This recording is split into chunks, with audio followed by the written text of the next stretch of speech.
chain swinging, clang clang, and it costs a lot. Bitch, I'm always up to Guala, yeah, and you are not badass beat. Keep on going till you hit the spot. Whoa, I'm a big bag hunter with the bow. She got a big bed, never drop it low. Mama called me and she happy with the grow. Never ever fall for a body that's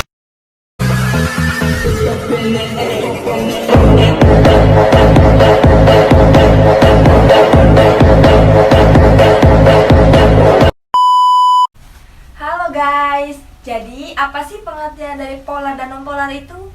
Kamu nanya? Ya udah, biar aku kasih tahu ya. Nah, pengertian dari polar itu sendiri yaitu senyawa yang dapat menghantarkan listrik. Nah, sifat-sifatnya itu dapat terlarut dalam air, titik didihnya relatif rendah, dan memiliki kutub positif dan negatif. Contoh dari larutan polar itu sendiri yaitu yang pertama ada C6H12O6 yaitu glukosa, lalu ada NH3 yaitu amonia, dan ada SO2 yaitu belerang dioksida. Selanjutnya larutan nonpolar yaitu senyawa yang tidak dapat menghantarkan listrik. Nah, sifat-sifatnya yaitu tidak terlarut dalam air, lalu titik didihnya relatif tinggi, dan tidak memiliki kutub positif dan negatif. Nah, contoh dari larutan nonpolar yaitu ada CH4 yaitu metana, ada O2 yaitu oksigen, dan ada N2 yaitu nitrogen. Jadi guys, kelompok kami akan melakukan percobaan untuk membuktikan suatu benda memiliki sifat polar dan nonpolar yaitu larut atau tidaknya dalam air. Jadi pada percobaan kali ini kelompok kita menggunakan beberapa alat. Di antaranya ada beberapa cup yang digunakan sebagai wadah dan juga ada sendok yang berfungsi untuk mengaduk.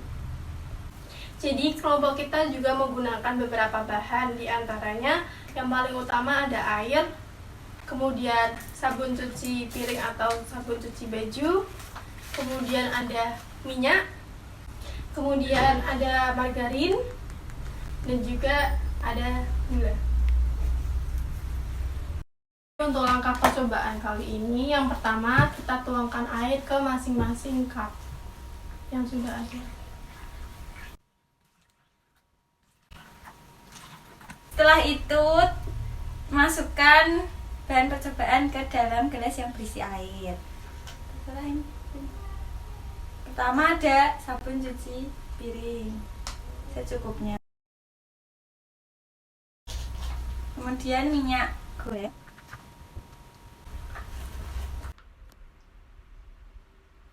Kemudian margarin.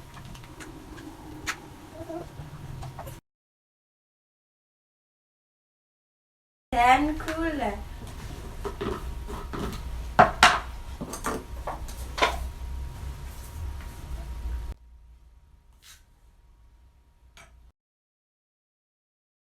Lalu selanjutnya kita akan mengaduk campuran dari semua bahan ini. Yang pertama kita akan mengaduk campuran sabun. Kita akan mengaduk larutan gula.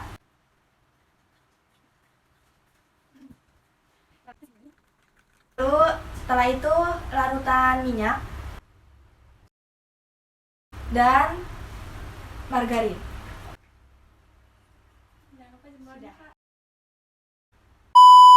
Lalu dari percobaan yang sudah kita lakukan, kita mendapatkan dua hasil, yaitu ada yang pertama larutan sabun dengan larutan gula ini termasuk larutan polar, dan larutan minyak dengan larutan margarin ini termasuk non polar, seperti yang pada ditunjukkan pada teman-teman saya ya.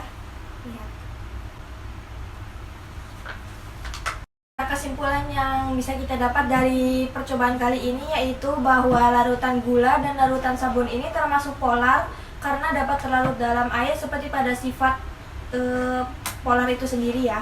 Lalu ada larutan minyak dengan larutan margarin ini termasuk non polar karena tidak bisa terlarut dalam air seperti pada sifat dari non polar itu sendiri. Terima kasih. Sekian penjelasan dan percobaan dari kelompok kami. Semoga bermanfaat. Kurang lebihnya mohon maaf. Wassalamualaikum warahmatullahi wabarakatuh. Makasih. See you.